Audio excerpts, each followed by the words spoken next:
Jesus is bowed and bloody. 110 pounds of lumber is strapped across his shoulders. The weight of the rough wood proves too much as it grinds against the lacerations left by the Roman scourging. Pain erupts in his brain as he crumbles under the beam. When he comes to, Jesus feels somehow weightless, and he realizes that the wooden crossbeam has been cut from his back. Another man is carrying it now, a dark man whose face he cannot see. But he does see the face of another. Mercifully, a Roman centurion bends and takes Jesus under the arm to lift him gently to his feet again. Jesus looks up and holds the soldier captive in his gaze. The victim's eyes do not pierce the centurion with the hatred he expects. Instead, he finds love in those eyes. Love mingled with pain, yes, broken-hearted love, but love nonetheless. And not a love excited by one mere act of kindness. This love preceded the moment. This love preceded his existence.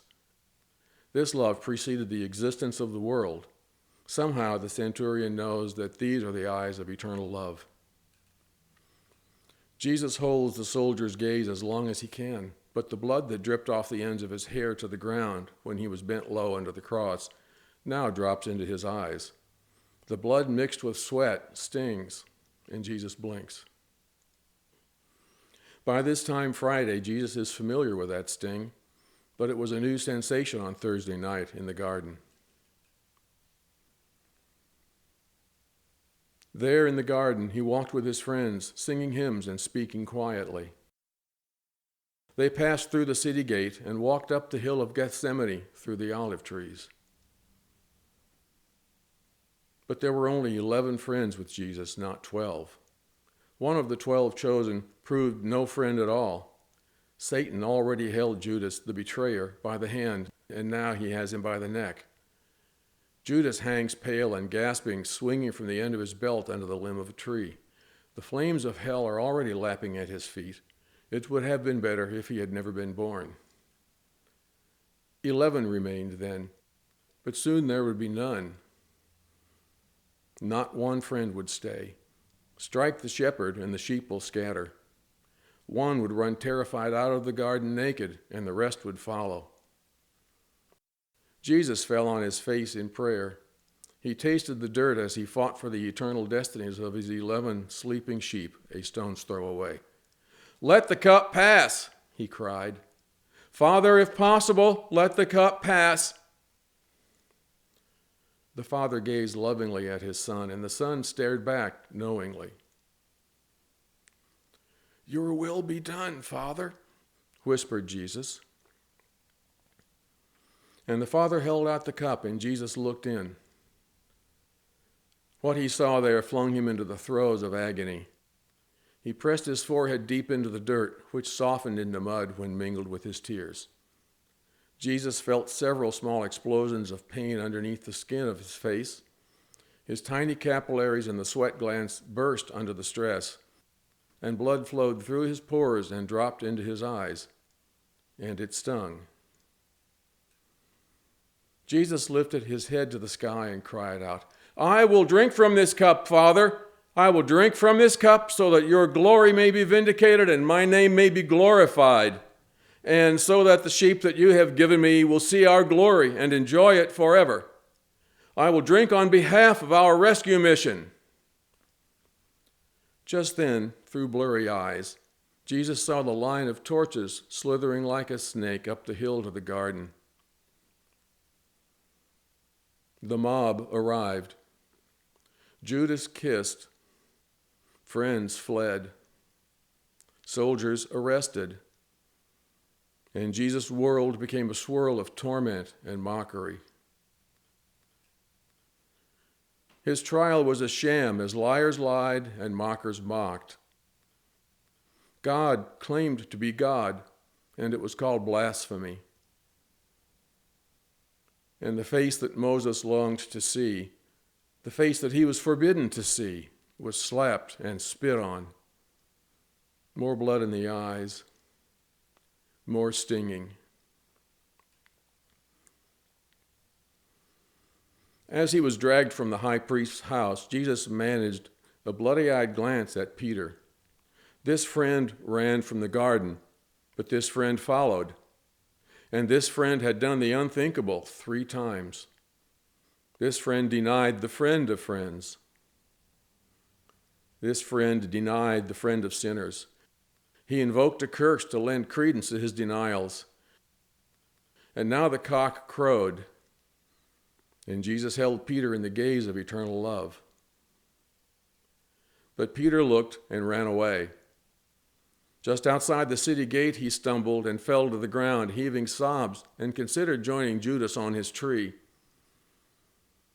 But he pleaded to the Father for forgiveness instead. And the Father looked a few hours into the future to Friday afternoon, and on behalf of what he saw there, he granted Peter the forgiveness he requested. The governor of Judea was up early this cold, gray, wet Friday morning. The city still slept as the priests and soldiers led Jesus to the palace of Pontius Pilate. But soon the priests would have a sympathetic crowd as news of Jesus' arrest passed from house to house. They leveled their charges. "This man forbids us to pay tribute to Caesar, and he calls himself a king."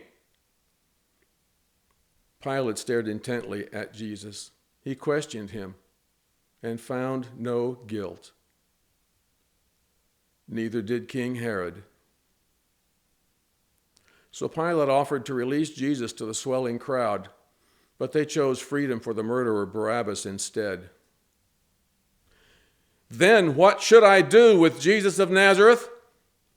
Pilate shouted to the mob. The mob thundered back, "Crucify him! Crucify him!" And their voices prevailed. Pilate washed his hands and delivered the innocent one to death. Next, Jesus was stripped and his hands were tied above his head to a post. A large, shirtless Roman legionnaire stepped toward Jesus, fondling a short whip. Several heavy leather thongs hung off the handle, weighed down by the small beads of lead attached near the ends of each. The muscles in the legionnaire's back and arms bulged as he brought down the heavy whip with full force, again and again and again, across Jesus' shoulders and back and buttocks and legs. The Jews would have been more merciful, no more than 39 lashes. But the Romans extended no such mercy, and the balls of lead yielded large, deep bruises. Then the bruises were eventually broken open by the endless blows. The thongs cut through the skin, and then they cut deeper into muscles. From behind, Jesus no longer looked human. His skin hung in long, bloody ribbons of tissue. Fearing that they had gone too far and killed Jesus before it was time, the soldiers cut him loose. He fell in an unconscious heap at their feet. As Jesus came to, he was forced to stand. A purple robe, not his own, was wrapped around him and clung to his open wounds. They made him hold a stick, a mock scepter. And now the King of Jews needed a crown. One of the Romans picked up a thorn branch from a pile of firewood and braided it into a circle. Never did thorns compose so rich a crown, or so painful a crown.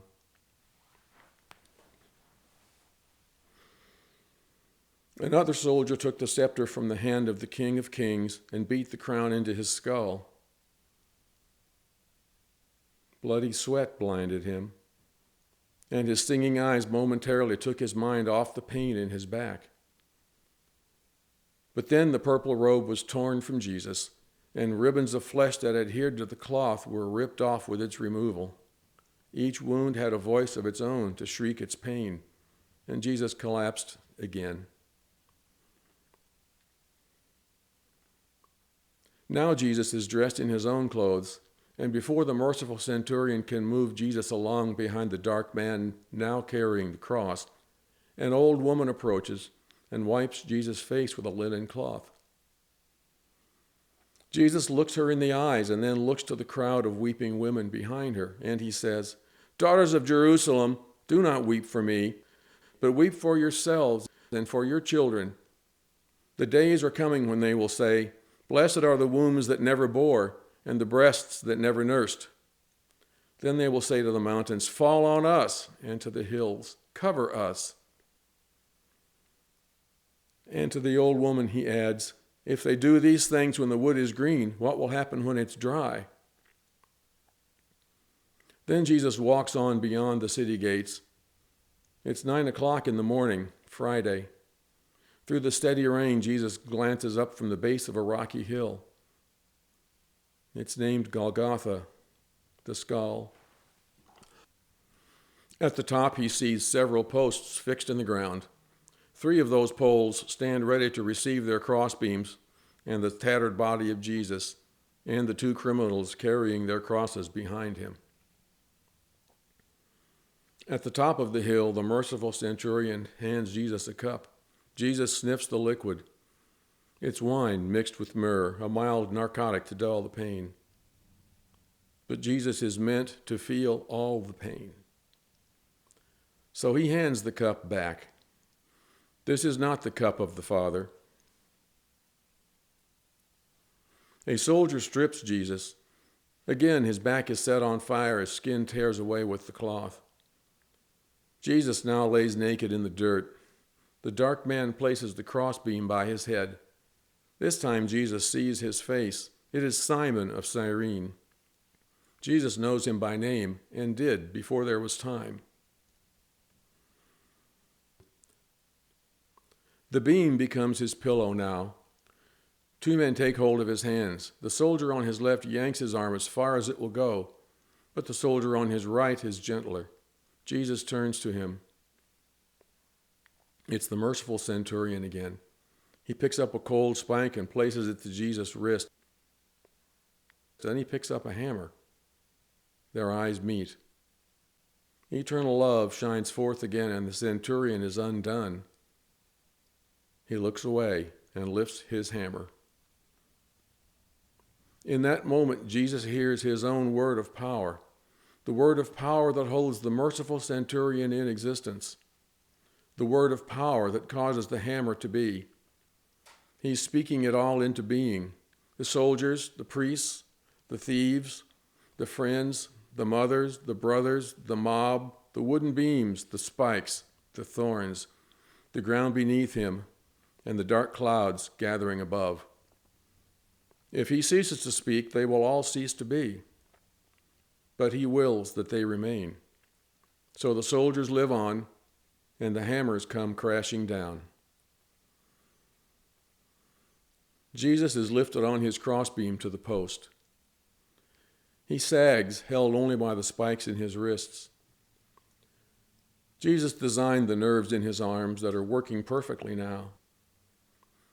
The pain shoots up those nerves and explodes in his skull as the crossbeam is set in place. His left foot is now pressed against his right foot. Both feet are extended, toes down, and a spike is driven through the arch of each. His knees are bent. Jesus immediately pushes himself up to relieve the pain in his outstretched arms. He places his full weight on the spikes in his feet, and they tear through the nerves between the bones. Splinters from the post pierce his lacerated back. Searing agony.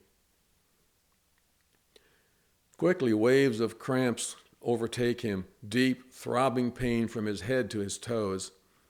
He's no longer able to push himself up, and his knees buckle. He's hanging now by his arms. His muscles are paralyzed and useless.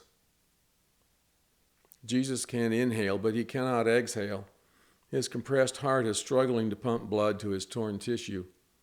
He fights to raise himself in order to breathe and in order to speak. He looks down at the soldiers now gambling for his clothes. He pushes himself up through the violent pain to pray aloud. "Father, forgive them, for they don't know what they do." Then he sags back into silence. But the crowd is not silent, though he can barely hear their taunts through the din of his pain. He saved others. Let him save himself. If you're the Christ, come down off the cross. Save yourself, King of the Jews. The criminal on the cross to his left joins the mockery, but the thief to his right repents. Jesus pushes himself up to say to him, "Truly I say to you, today you will be with me in paradise." It's noon now. The rain falls harder and the clouds blacken. Jesus looks down through wet strands of hair into the familiar face of a woman. A new pain grips him, greater pain than all the whips and spikes in the kingdom of Rome. It's his mother. She's sobbing so hard that her breathing is as labored as his. Without words, she looks into his eyes and begs to know why. He longs to hold her and to tell her that it's all for her. He pushes upward and says, "Woman!" Then he looks his friend John in the eyes. John is standing behind her, supporting his own weeping mother. "He is now your son." Then to John, Jesus murmurs, "And she is now your mother. Take her away from here." And he sags back into silence, back into countless hours of limitless pain.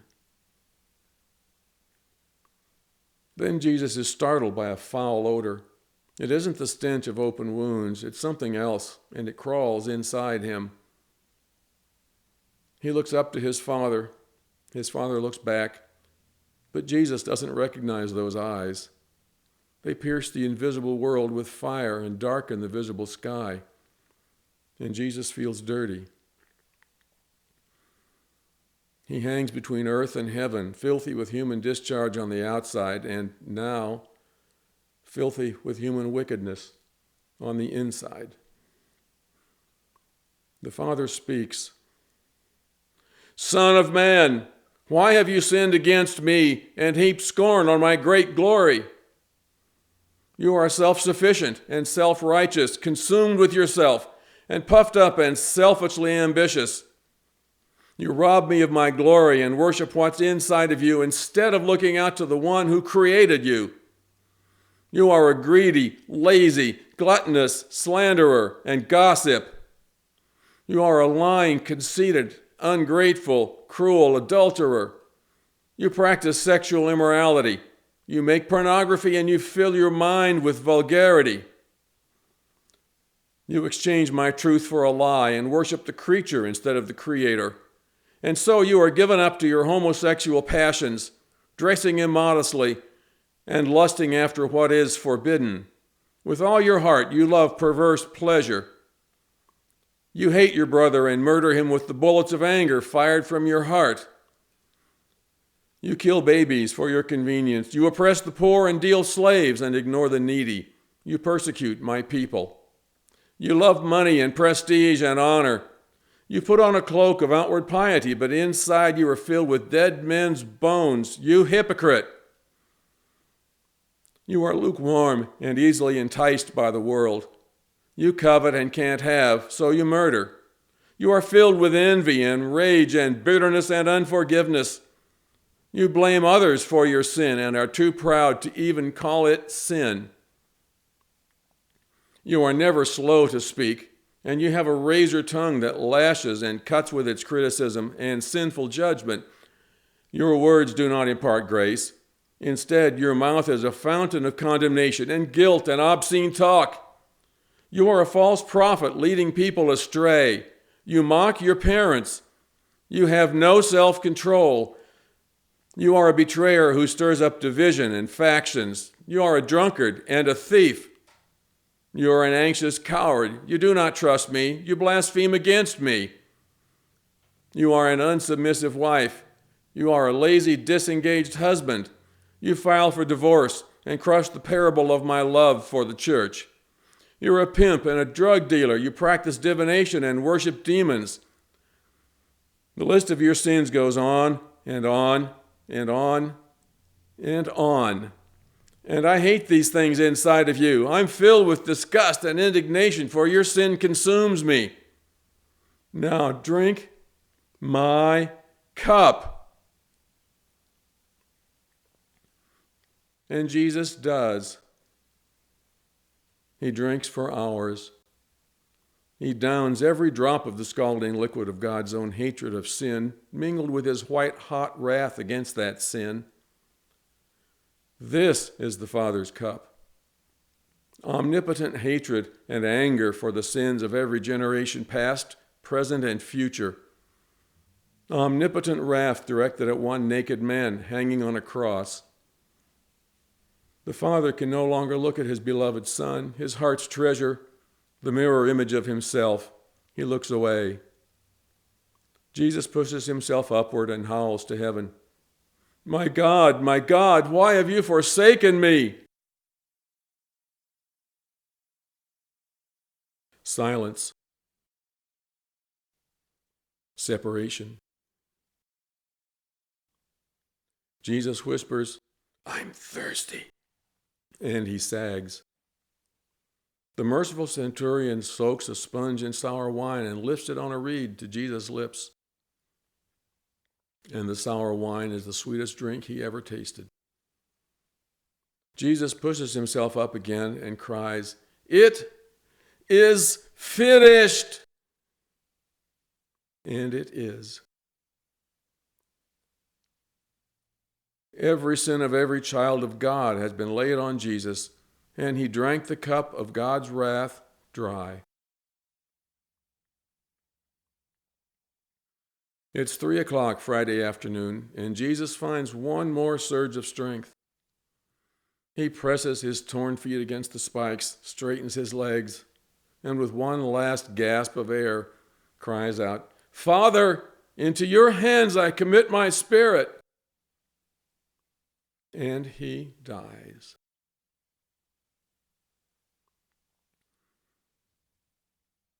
The merciful centurion sees Jesus' body fall far forward and his head drop low. He thrusts the spear up behind Jesus' ribs, one more piercing for our transgressions. And water and blood flow out of his broken heart. In that moment, mountains shake and rocks split. Veils tear and tombs open. And the merciful centurion looks up at the lifeless body of Jesus and is filled with awe. He drops to his knees and declares, "Truly, this man was the Son of God." Mission accomplished. Sacrifice accepted.